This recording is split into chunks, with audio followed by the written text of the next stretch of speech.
अस्सलाम वालेकुम व्यूअर, कैसे हैं आप सब। उम्मीद करता हूँ सब बाखैर और आफियत होंगे। अल्लाह शाद व आबाद रखे।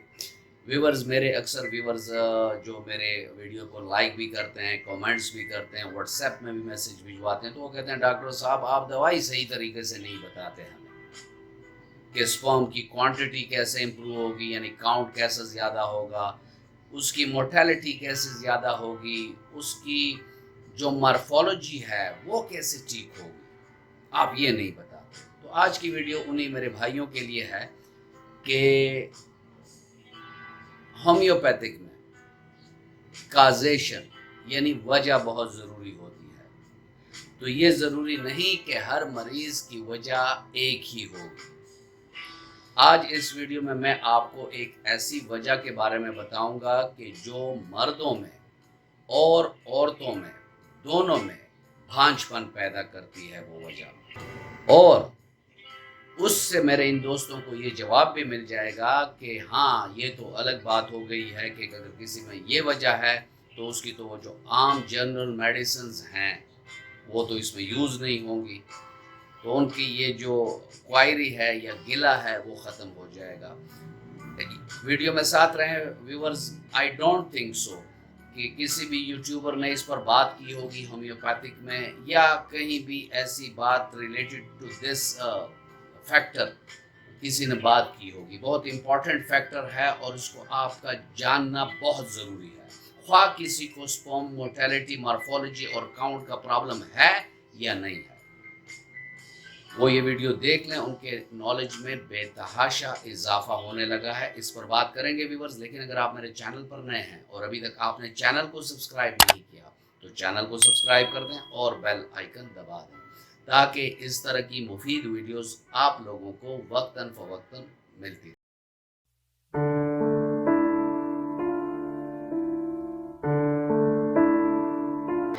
व्यूअर्स, मर्दाना जरासीम की कमी, मर्दाना जरासीम का हरकत ना करना, मर्दाना जरासीम के सर, मिड पीस और टेल यानी दुम में फ़र्क होना, इसकी बहुत सारी वजूहात हैं जिस पर मैं वक्तन फ़वक्तन मैंने कई सारी वीडियोस अपलोड की हैं जो आपको मेंस सेक्सुअल हेल्थ के प्ले लिस्ट में मिल सकती हैं।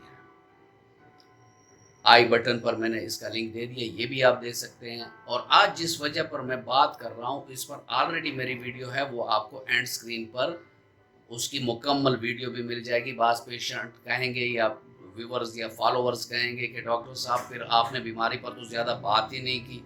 इसमें मैं उस बीमारी पर ज़्यादा बात नहीं करूँगा क्योंकि इस पर ऑलरेडी मेरी वीडियो है। बीमारी का नाम है सियालिक डिजीज़, या इसे ग्लूटेन इंटॉलरेंस भी कह सकते हैं, यानी ऐसी ग़िज़ाओं से जिसमें ग्लूटेन ज़्यादा हो। इसमें सर फहरिस्त जो हमारे हम मुल्क में हमसाय ममालिक में ज़्यादातर इस्तेमाल होता है वो है ब्रेड यानी रोटी जो गंदम से बनती है, और गंदम एक रिच सोर्स है ग्लूटेन का। तो सियालिक डिजीज़ में जो हमारी छोटी आंत होती है वो, उसका जो फंक्शन है वो डिस्टर्ब हो जाता है और वो ग्लूटेन रेजिस्टेंट हो जाता है, यानी जैसे ही ग्लूटेन उसमें आएगा वो उसको सही तरह हजम या जज़ब नहीं कर सकेगा। जब वो इसको जज़ब या हजम नहीं कर सकेगा तो मरीज में कुछ अलामात आने लग जाती हैं, जैसे ऐसे दस्त या असहाल का लग जाना जो किसी दवाई से ठीक नहीं होते। साथ में इन मरीजों में खून की कमी हो जाती है, इन मरीजों में इलेक्ट्रोलाइट्स की कमी हो जाती है क्योंकि इसकी एब्जॉर्प्शन प्रॉपर है नहीं।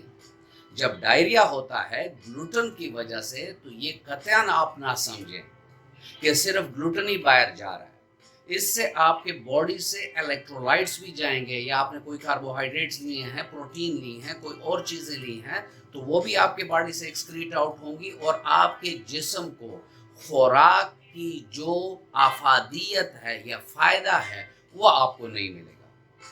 तो सियालिक डिजीज़ जो है वो भी रिसर्च से ये साबित हो चुका है कि ये स्पर्म काउंट यानी उसकी जो तादाद है उसको भी सफ़र करता है, साथ में उसकी मूवमेंट को सफ़र करता है, اور ساتھ میں اس کی جو مارفولوجی ہے ہیڈ مڈ پیس ٹیل اس کو بھی سفر کرتا ہے۔ تو یہاں میرے ان فالوور سے گزارش ہے کہ اگر کسی کو سیالک ڈیزیز ہے یا وہ گلوٹن انٹالرنس کے پیشنٹ ہیں تو اس کی دوائی تو بالکل جدا ہو جائے گی نا۔ اس کو آپ کیا ڈامیانہ دیں گے؟ کیا آپ اس کو اشواگاندھا دیں گے؟ کیا آپ اس کو سیناپیرس دیں گے؟ کیا آپ اس کو کوئی اور میڈیسن دیں گے جس سے اس کے سپرم کاؤنٹ پورے ہوں؟ کیونکہ ہمارے ٹیسٹس کو بھی وہ خون نیوٹریفائڈ خون یعنی جس میں تمام غذائی اجزاء خون میں موجود ہوتے ہیں، آکسیجنیٹڈ بلڈ۔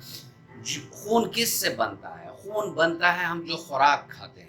اب خوراک ہمارے جسم کا جزو بدن بن ہی نہیں رہا تو ہمارے سپرم کون سے کوالٹی کے بنیں گے؟ تو یہ ایک بہت میجر اور بنیادی پوائنٹ تھا۔ عورتوں پر بھی میں انشاءاللہ الرحمن بہت جلد آپ سے بات کروں گا کہ عورتوں میں یہ سیالک ڈیزیز یا گلوٹن انٹالرنس والی جو بیماری ہے عورتوں میں بھانج پن کیسے کرتی ہے، کیا کیا اس سے تکالیف ہوتی ہیں، اس پر بات بعد میں کریں گے۔ لیکن مردوں کے لیے تو یہ ضروری ہے کہ وہ یہ سمجھ لیں کہ اگر ان کو سیالک ڈیزیز ہے تو ان کے سپرم کاؤنٹ، کوالٹی اور کوانٹٹی کبھی امپروو نہیں ہو سکتی جب تک سیالک ڈیزیز کا مسئلہ حل نہ ہو جائے۔ ویورز، یہ تھا آج کا ٹاپک اور میں امید کرتا ہوں کہ آپ کو اچھا لگا ہوگا۔ اگر آپ کو اچھا لگا ہے تو ویڈیو کو لائک کر دیں اور فرینڈ اینڈ فیملی ممبرس کے ساتھ اس کو شیئر کر دیں۔ ملتے ہیں کسی ایسی ہی اچھی ویڈیو میں، تب تک کے لیے اجازت، اللہ حافظ۔